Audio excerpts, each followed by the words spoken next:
रसूलुल्लाह सल्लल्लाहु अलैहि वसल्लम का जो जज्बात को उभारने का अंदाज है वो देखिए कैसा हुआ। रसूलुल्लाह सल्लल्लाहु अलैहि वसल्लम ने एक तलवार पकड़ी और तलवार निकाली और कहा ये तलवार रसूलुल्लाह की तलवार है, रसूलुल्लाह की तलवार है। कौन है जो इसके तलवार का हक अदा कर दे? साहबा ने पूछा इस तलवार का हक क्या है? कहा इस तलवार का हक ये है कि दुश्मनों की खोपड़ियां उड़ाती हुए टेढ़ी हो जाए। जुबैर खड़े हुए, रसूलुल्लाह ने कहा बैठ जाओ। अबू दुजाना खड़े हुए, रसूलुल्लाह सल्लल्लाहु अलैहि वसल्लम मुस्कुरा के उनकी तरफ देखने लगे और कहा दुजाना, अबू दुजाना पकड़, आज मौका आ गया है तेरी जुर्रत और बहादुरी देखने का भी और इस तलवार के हक को अदा करने का भी। अबू दुजाना सारी जिंदगी ये शेर पढ़ा करते थे, अनल्लज़ी आहदनी खलीली व नहनु बिस्सफ़ी लदन नखीली अला अकूमत दखर फिल कय्यूली अज़रिबु बिस्सैफ़िल्लाहि वर रसूली। मैं वो हूँ जिसने अपने रसूल से इस बात का अहद किया था कि उनकी तलवार का हक अदा हो जाएगा, और मैं वो हूँ जो सबसे आखिर में सफ़ों से हटूंगा। मैं रसूलुल्लाह की तलवार का हक ऐसे अदा करूंगा। और कई मर्तबा ये जो शार होते हैं दिलों की दुनिया बदल देते हैं। आप मुझे बताइए, अल्लामा इकबाल का बाद मैं शेर पढ़ता हूँ, जिस तरह ये शेर अबू दुजाना ने कहा और रसूलुल्लाह सल्लल्लाहु अलैहि वसल्लम से वफादारी का जो अहद किया, सारी ज़िंदगी याद करते रहे और सारी ज़िंदगी सहाबा इस शेर को दुहराते रहे। आज 1400 बरस बीत गए हैं, अबू दुजाना का ये शेर हर तालिब इल्म को याद है। ये एक हुर्रियत फ़िक्र है जिसके अंदर रसूलुल्लाह सल्लल्लाहु अलैहि वसल्लम के साथ किए गए अहद की और रसूलुल्लाह सल्लल्लाहु अलैहि वसल्लम की शर्म की और रसूलुल्लाह के लिहाज की और रसूलुल्लाह से किए गए तमाम अहदों की पासदारी और ऐसी शर्म मौजूद है कि उन्होंने भी फिर उस तलवार का हक अदा कर दिया।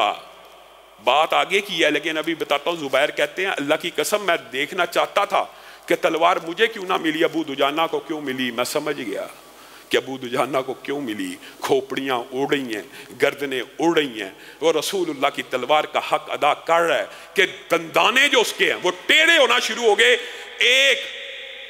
एक शख्स जो ऊंची ऊंची आवाज में लोगों को जंग की तरफ अंगेज करता था, उसके ऊपर तलवार पहुंची तो उसने चेहरा पीछे किया तो वो हिंद थी और वो औरत थी। अबू दुजाना ने रसूलुल्लाह की तलवार का ये एहतराम किया कि उसकी खोपड़ी के करीब से तलवार को उठा लिया। कहा रसूलुल्लाह की तलवार से किसी औरत की गर्दन को नहीं उड़ाऊंगा। और कई मर्तबा बाज़ शुअरा के जो अशार होते हैं दिलों की कैफियत बदल देते हैं। अल्लामा इकबाल ने भी रसूलुल्लाह सल्लल्लाहु अलैहि वसल्लम की अहद की पासदारी और मोहब्बत के लिए कदीम शेर का बात आई है जुज़वी तौर पे, तो वो भी अजीबो गरीब शेर है। काश हम में भी ये शर्म पैदा हो जाए रसूलुल्लाह सल्लल्लाहु अलैहि वसल्लम की कि तू गनी अज़हर दो आलम मन फ़कीर रोज़े महशर उज़्र हाय मन पदीर गर हिसाबम रातु बीनी नागुदीर अज़ निगाहे मुस्तफ़ा पिन्हा बगीर। कमाल कर गए अल्लामा इकबाल।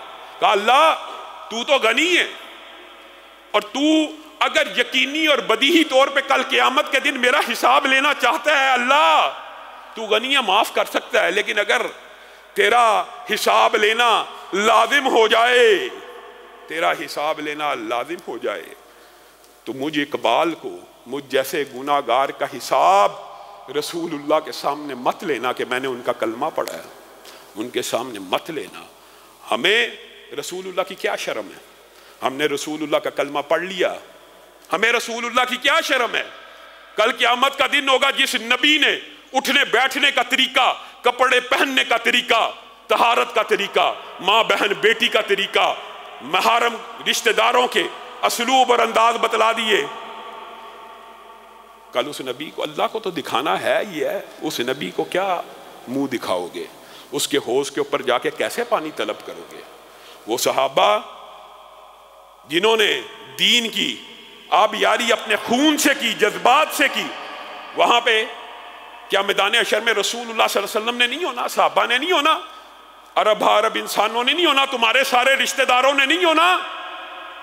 ایک ایک رشتہ دار کھڑا ہوگا. بتاؤ اللہ کی قسم انسان کو ذاتی رب کی بھی شرم ہوتی ہے. آج انسان کا کوئی راز افشا ہو جائے، راز چھپاتے پھرتے ہیں، قسمیں دیتے پھرتے ہیں، حلف اللہ کے لیے چھپائی رکھنا، اللہ کے لیے، اللہ کے لیے، اللہ کے لیے. کسی کو خبر نہ ہو کہ میں دھوکے باز ہوں، کسی کو خبر نہ ہو میں گنہگار ہوں.